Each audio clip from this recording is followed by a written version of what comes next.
इस वक्त हमारे साथ मोहम्मदाबाद विधानसभा से बीएसपी प्रत्याशी माधवेंद्र राय जी हैं, जो कि बसपा नेता स्वर्गीय वीरेंद्र राय जी के पुत्र हैं और ये यहाँ से बीएसपी से चुनावी मैदान में कूदे हैं।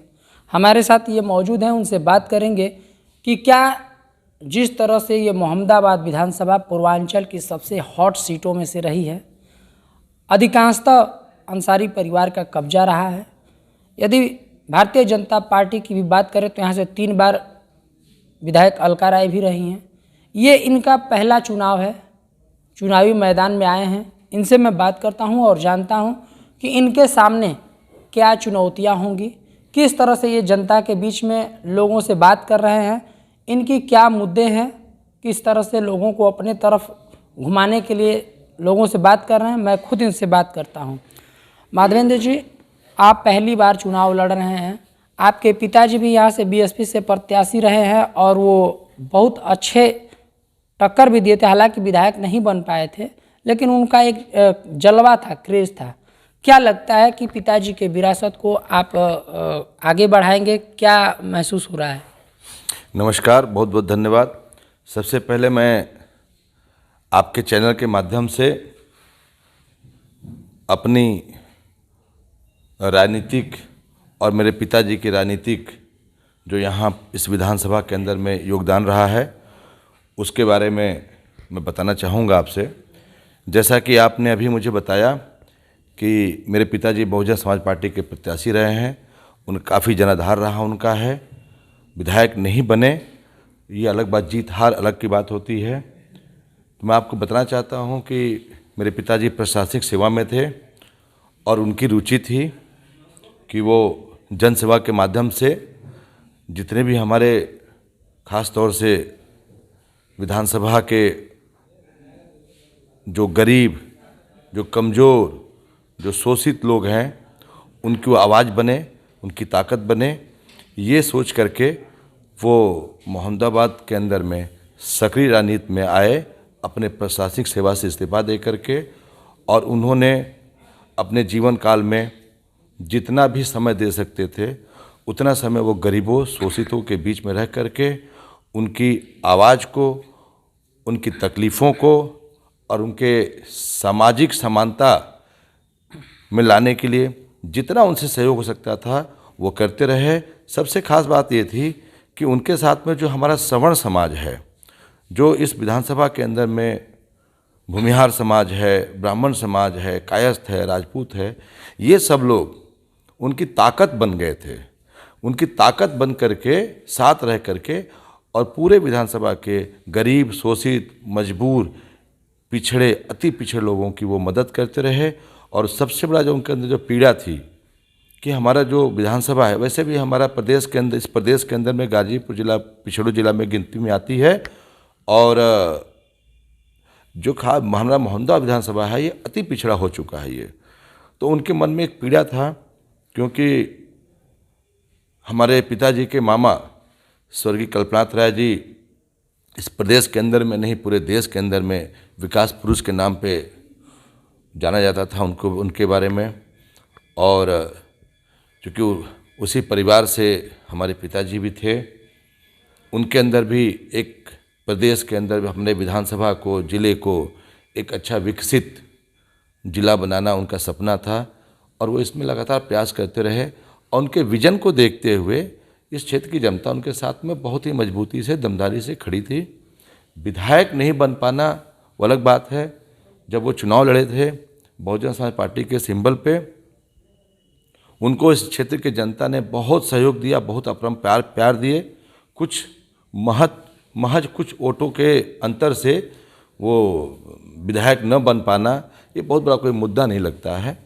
अगर हम बात करें तो मोहम्मदाबाद विधानसभा सबसे पिछड़ा इलाका है। तमाम नेता आते हैं, हर साल चुनाव में वादा करते हैं। अगर मोहम्मदाबाद की राजनीति की बैकग्राउंड की यदि बात करें तो 7 बार अंसारी परिवार का कब्जा रहा है, 3 बार यहाँ से भाजपा के विधायक भी हैं। क्या लगता है कि इस क्षेत्र का क्या विकास आपने देखा है और क्या कमियां रह गई हैं जो आप जनता के बीच में बता रहे हैं? देखिए, मैं आपके चैनल के माध्यम से बहुत मजबूती के साथ इस बात को कहना चाहता हूँ कि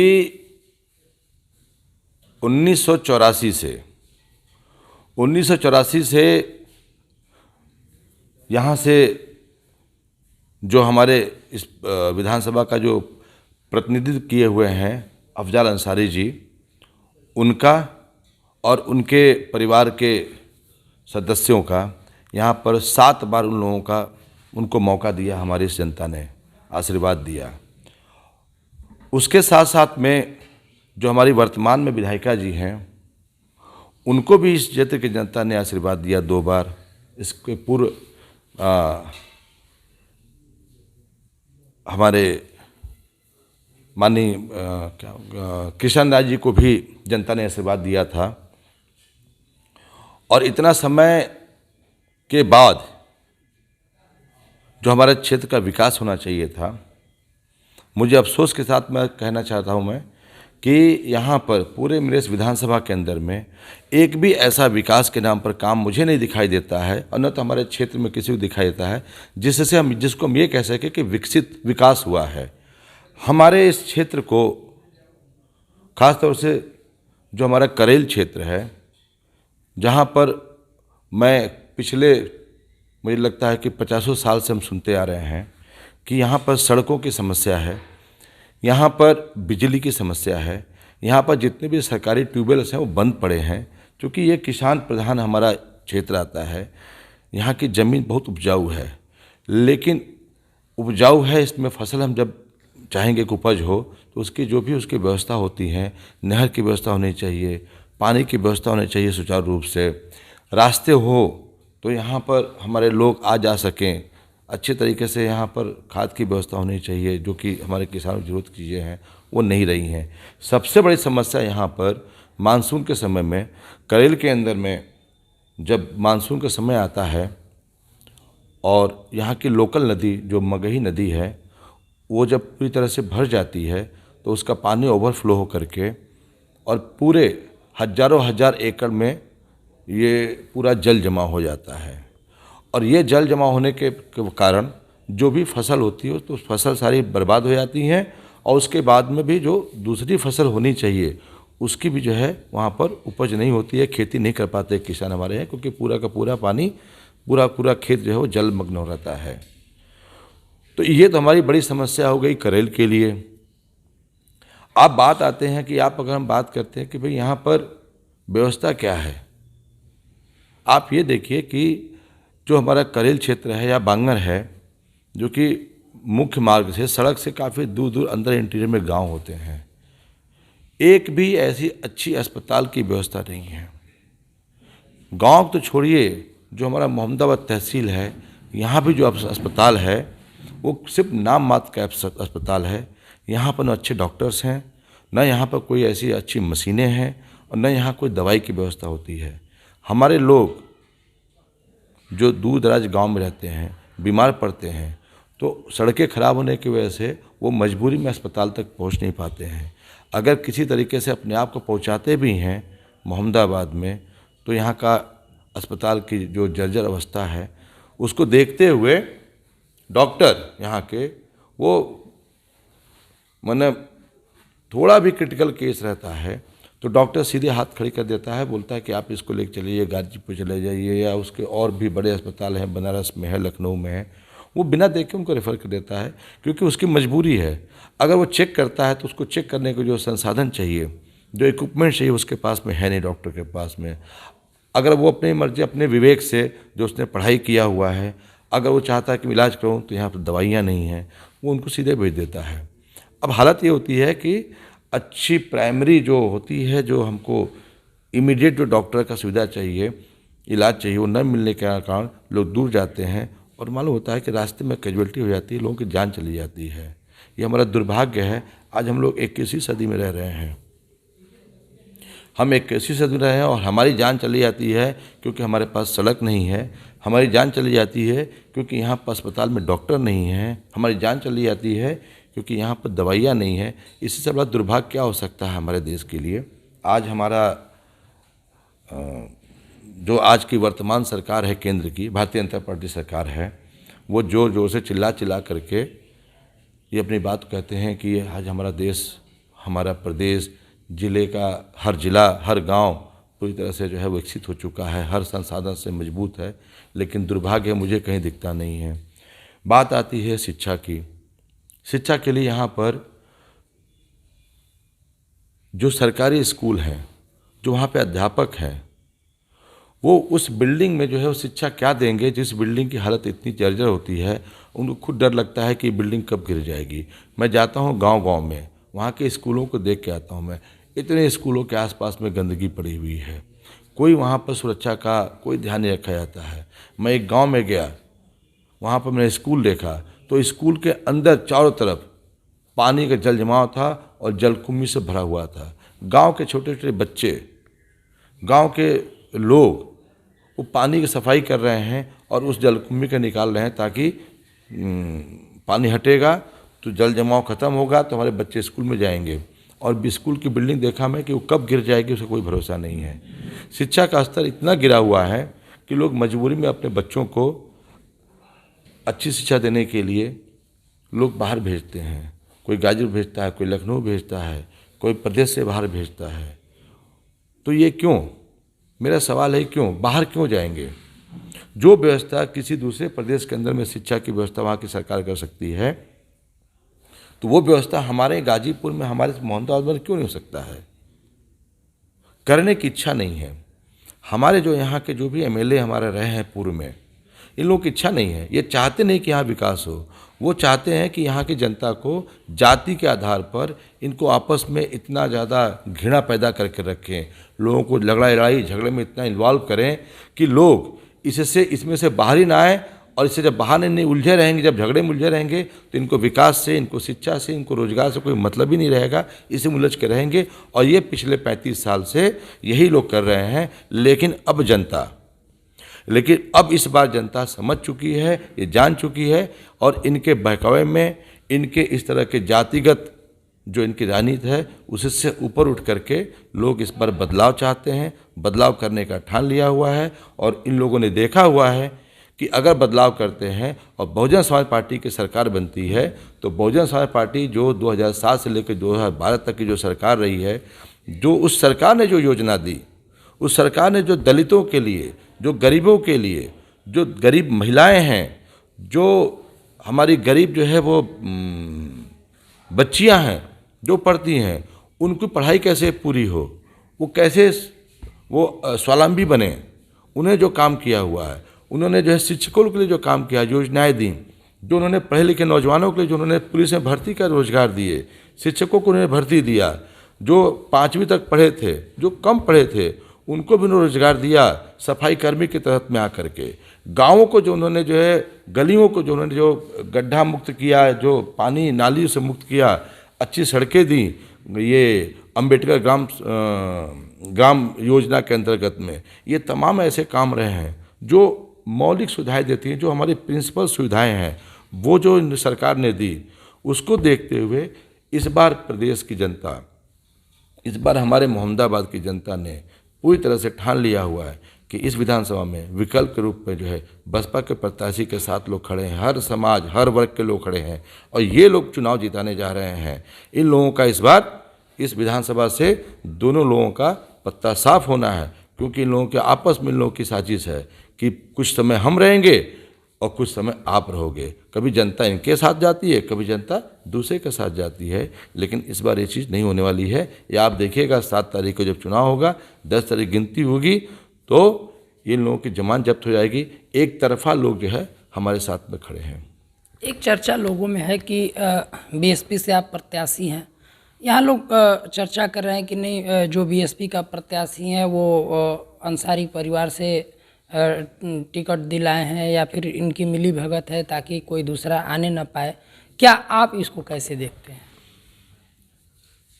ये अब ऐसा सवाल आपका है और ये देखिए, यही बात आपको अभी कुछ देर पहले आपको बोल रहा था कि ये लोग क्या करते हैं कि जातिगत राजनीति करके, ठीक है ना, दलित को सवर्ण के साथ में, सवर्ण को बैकवर्ड के साथ में, ये लड़ाई लड़ करके पिछले 35 साल से ये लोग अपने उल्लू सीधा करते जा रहे हैं।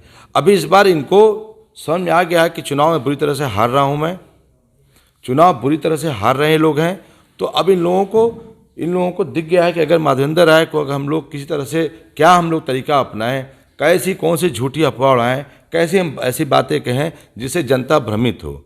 ये बताइए, टिकट जो है वो पार्टी देती है, टिकट देने का अधिकार जो है किसी व्यक्ति को तो है नहीं। सपा का कोई नेता बीएसपी का टिकट देगा क्या? या भाजपा कोई नेता बीएसपी टिकट देगा क्या? या बसपा को कोई नेता आकर के बीजेपी का टिकट देगा क्या? बिल्कुल नहीं है। ये सारा अफवाह है, इस बात में कोई दम नहीं है। ऐसी बातें जो है, इलूजुल बातें इन लोगों को जो है ये लोग करते आए हैं, लेकिन इस बार ऐसी कोई इन बातों को कोई फर्क नहीं पड़ रहा, जनता समझ चुकी है। निराधार सब बातें ये सब है। ये एक और गंभीर मुद्दा रहा है क्षेत्र का, यदि बात किया जाए, आपके बगल का सिमरा गांव है, शेरपुर गांव है। सिमरा गांव बाढ़ काटान पीड़ित आज तक लगातार 8 साल स्कूल में रहे हैं, कृषि भवन में रहे हैं, अब जाके वो अपने गांव भी स्थापित हुए हैं। वर्तमान समय भी इस बार के बाढ़ के समय में शेरपुर में गंगा काटान ज़बरदस्त हो रहा था। जितनी सरकारें आई और गई, अभी तक देखा जाए कि उसकी बचाव के लिए कोई ठोस ऐसा चीज़ कदम नहीं उठा जिससे उस सिमरा गांव को बचाया जा सके, शेरपुर को बचाया जा सके। आप इसको कैसे देखते हैं? बहुत अच्छा सवाल आपने किया। और अभी कुछ दिन पहले ही जो है हमने इस मैटर पर इस बहुत ये मतलब बड़ा मुद्दा है ये हमारे लिए, क्योंकि इसमें गांव का अस्तित्व की बात है। और इस पर मैंने इस बात को मैंने कहा था, आपको भी बताना चाहता हूं मैं कि मेरा जो इस चुनाव के बाद में जो मेरा ध्येय है कि मुझे क्या क्या करना है, मेरी जो प्रायोरिटी है उसमें टॉप मुद्दे पर प्रायोरिटी है, क्योंकि सिर्फ कटान का मामला नहीं है, इसमें हमारा जो है गांव के अस्तित्व का मामला है। मेरे गांव का अस्तित्व जब खत्म हो जाएगा, देखिए नदी है, नदी अपना जो है अपने दायरे में बहती है। जब नदी अपने दायरा से क्रॉस करती है तो वो जो है तबाही लाती है। तो ये बात सही है कि गंगा नदी यहाँ से बहती हैं, और वो नदी का जब बारिश का मौसम आता है मानसून में, तो इसका जल स्तर बहुत बढ़ जाता है, उसकी हाइट बढ़ती है, उसकी चौड़ाई बढ़ती है, जिसमें हमारे जो है मतलब जो हमारा कठौत गांव है गौसपुर, वहाँ से लेकर के सिमरा हो गया, शेरपुर हो गया, ऐसे तमाम गांव जो है वो कटान के अंदर में आ रहे हैं। और इसको रोकने के लिए हमें इस प्रदेश की सरकार को, साथ साथ में केंद्र की सरकार को भी मैं इसमें इन्वॉल्व करके इस कटान का एक अस्थाई हमको जो है इसका हल निकलना पड़ेगा। सिर्फ इससे नहीं काम चलेगा कि जब बारिश का मौसम आ गया, मजबूरी आ गया, थोड़ा पत्थर बुलाया हमने और पत्थर डाल करके हमने उसको एक बांध का प्रयोग किया, ख़त्म हो गया। इसका हमें जो है जो पानी का जो बहाव है, उस बहाव का हमें दिशा थोड़ी बदलनी पड़ेगी, जिससे कि कटान की तरफ ना आए। क्योंकि कटान जो है सिर्फ पत्थर डालने से तो नहीं रुक जाएगा, इसके और भी तमाम इंजीनियरिंग इसकी जो है व्यवस्था है, उस व्यवस्था को देखते हुए मैं इस कटान को रोकने के लिए मेरा अहम ये मुद्दा है कि मैं गांव के अस्तित्व को बचाऊं मैं, और इसके लिए जितना भी मुझे लड़ाई लड़नी पड़ेगी, सारे हम अपने विधानसभा के सारे लोगों के सहयोग से इसको लड़ाई लड़ेंगे हम, और इस कटान को हम रोकने का पूरा भरपूर हमारा कोशिश रहेगा, और इसको ख़त्म करके रहेंगे हम लोग। आखिरी सवाल, मोहम्मदाबाद विधानसभा भूमिहार बाहुल्य क्षेत्र कहलाता है, और लोग कहते हैं कि यहाँ भूमिहार बिरादरी में एकजुटता नहीं है। अन्य बिरादरियों की अगर बात की जाए, यादव हो, हरिजन हो, या फिर अन्य बिरादरी हो, संगठित होते हैं। केवल मोहम्मदाबाद विधानसभा में भूमिहार बाहुल्य होने के बावजूद भी भूमिहार बिरादरी में एकजुटता नहीं दिख पाती है। क्या लगता है कि आपको भी ऐसा महसूस होता है, या फिर क्या बताएं? नहीं, ऐसी बिल्कुल बात नहीं है। देखिए, ऐसा है कि भूमिहार समाज बुद्धिजीवी समाज है, शिक्षित समाज है। हम और अन्य बिरादरी की बात करते हैं तो उन लोग में थोड़ा सा कहीं ना कहीं शिक्षा का कहीं ना कहीं अभाव है, बड़े भोले होते हैं। हमारे जो बाकी हमारे जो चाहे हमारा दलित समाज हो गया या हमारा पिछड़ा समाज हो गया, ये बहुत भोले होते हैं। और ये लोग ऐसे जो इनके जो नेता हैं, ठीक है ना, इनके बहकाव में आकर के उनकी गलत बातों को भी लोग मान लेते हैं, और ये सोचते हैं कि जो इनका जात का कोई है या उनका कोई पार्टी का है जो बोल रहा है वो सही बोल रहा है। भोलापन में आकर के एक साथ हो जाते हैं और गलत जगह जो जा कर के अपना समर्थन दे देते हैं। ये होते रहा है, लेकिन अब 5 साल में बहुत चीज़ें बदल चुकी हैं। अब ऐसा कोई बात नहीं है कि कोई सिर्फ अपने जात विशेष को देखता है। सभी लोग देखने लगे हैं कि भाई अगर चुनाव में कोई अगर प्रत्याशी जिताना है, अगर किसी को समर्थन देना है, तो पढ़ा लिखा हो, जिसको विकास करने की जिसके अंदर जज्बा हो, हमारे उस जनता के हर दुख सुख में खड़ा होने का उसके अंदर में वो क्षमता हो, उसका एक अपना विजन हो, दूरदर्शिता रखता हो, ठीक है ना। ऐसे जो है अच्छे प्रत्याशी को चुनाव में लोग जिताने का प्रण कर चुके हैं।